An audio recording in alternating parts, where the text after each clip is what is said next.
My pleasure to be sitting here in the midst of luminaries, which I never dreamt will happen in my life, with Professor Mudithaya, Vice Chancellor of Nitte University, Father Praveen Martis, a legend, Vice Chancellor of the Aloysius University, Father Alvin, who is the principal of the College for Milagres. What greater stature do I require than to be sitting here? Indeed, I am blessed. Primarily, I am talking to students, and you better please pay very clear attention, because this can make or mar your life. I have had a beautiful platform to start off, because I have had the pleasure of listening to wonderful stalwarts in their field. Now, this is something that you need to be very careful and clear. Until you get your master's degree, IQ matters. What does it mean? To the exclusion of all else, focus on your curriculum. Why do we say curriculum? Because a chariot drawn by horses whose eyes are blinded. Till you get your master's degree, you must absolutely focus on the end point to get your master's, till your master's degree be the very best, because that can make you or break you. Students are called students because you have to studere, which means you have to strive really hard. And if you do so, you will get the best fields that you so desire. If you don't, you get waylaid like a chariot who takes things easy. They can be toppled and get waylaid by far more focused chariots. So till you get your master's degree, your IQ matters.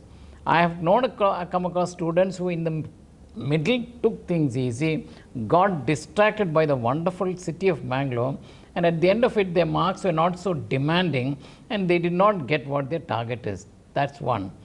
Second, after you get your master's degree, you think, oh, I got a rank holder, topper, and that will. Please know there's a book. What got you here will not get you there. It's very clear. Your next stage of development is not IQ, but EQ. By Daniel Goleman, emotional quotient, how nice a person you are, how trustworthy can you be, how you avoid loose talk, and how you keep your mouth shut. When I give a talk to various MBA colleges, in your career when you start, first thing is learn to keep your mouth shut. Why? Because loose lips sink ships. A slip of the foot you can soon get over, but a slip of the tongue you can never recover. You see, so there are many careers who have got damaged and disrupted because they said the wrong word at the wrong time and it went against you. So keep your mouth shut. For the next 10 years after that, I said in the next 10 years, EQ matters. But beyond that, NQ, or how you network with the best around in your field, matters. But please realize one thing, IQ, EQ, NQ is not of that concern than what is called I can. Like what Sir said, if you feel you can, you can. If you feel I can't, oh my God, maths is too tough, I can't, you simply cannot. I had mediocre students whom I have taught the art. Learning is an art, so said Alvin Toffler. He who has mastered the art of learning, all doors will open. There's no door that will come in your way. I've had so many students who say, sir, I'm bad in this, I'm bad in that. You simply will be bad. If you say, oh, this is nothing. One day I asked a girl, you're going to go for CA, BCom CA, 5-year course. I said, don't you know it is so difficult, sir? Don't discourage me. I have decided and I will achieve it. 5 years later, she walked into my cabin and said, I'm now a CA. Belief when we take you to the very top. But please know, what did I say? We'll take you to the very top. What can prevent that going to the very top? Please realize it will affect all of you. If you don't realize, the hot air balloon goes up by not what is outside, but what is inside. If you are humble, you can rise to the very top. Arrogance have gone to the head of many people and they have cut them down to size.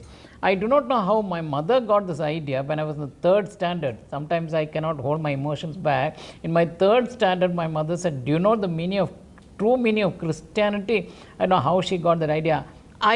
This one word, cut it and let your ego die on the cross. She said that to me in my 3rd standard, and that always went to my heart, all along which I have been as humble as possible. Sometimes I feel, why is it not I'm getting so arrogant? Because later on, as my career unfolded, I became a professor, head of department, associate dean, head of academics, and so many things. But I still maintain my humility only by my mother's advice. Behind every successful man, there is a woman. It's not the wife, parama, consort. No, it is a mother. The hand that rocks the cradle rules the world. So therefore, the mother always have that inner feeling that when Albert Einstein was disregarded by many colleges, they may say, no, you're not up to the mark. His mother said, one day he'll make a great professor, which came true. So therefore, be humble, respect your parents, and chart a fiery work forward.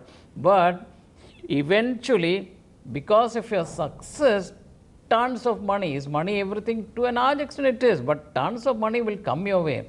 Nevertheless, please realize, if you want to enjoy 90% of the money that you make, close your eyes, 10%. That is why in all religions, tithe, the tenth, the toth, close it and give it away. It doesn't belong to you.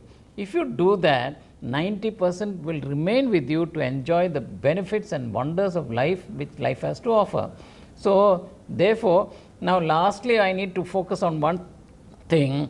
Many students who get into the professional colleges and get into work do not realize this. Be the best in the world, so the world should come to you. Quite often I get into a profession and I stagnate. I've seen that happen in too many cases. You must continuously rewire your caliber so that every 10 years you are at the cutting edge of whatever you are. You should become an irreplaceable component of an industry. When a recession happens, that's about to happen with the growth of AI and robotics, the large majority is going to be cut. Who will be retained? Who are irreplaceable. You must evolve in such a way that, can somebody replace me in an organization? A whole lot of things I have devised, developed, innovated and brought out, which cannot be replaced by AI. Can you do that? Of course you can. But what did I say? Of course you can. But before that, have that thought, I can. If you feel, no, I'm going to be wiped out, many students have that fear. Oh, I'm going to be wiped out by AI and robotics. You will be, unless you rewire yourself every 5 to 10 years to be at the cutting edge of excellence so that you become irreplaceable. This is a tough world that you're going through, and you're going to be having a very tough time. And let me be very frank, hundreds of people are being laid off as of now, as I ruminate through the news in various organizations. So in that process, you should also build in extra abilities. What do I mean by that? I am a doctor by profession. I am also a qualified system analyst, electronics, wireless telecommunication. Now, if I can do that, you should continuously build in various calibers so that you become irreplaceable in an organization, which the organization will feel, oh my God, if we disconnect, the entire thing will sink. Can it happen? Of course it can happen.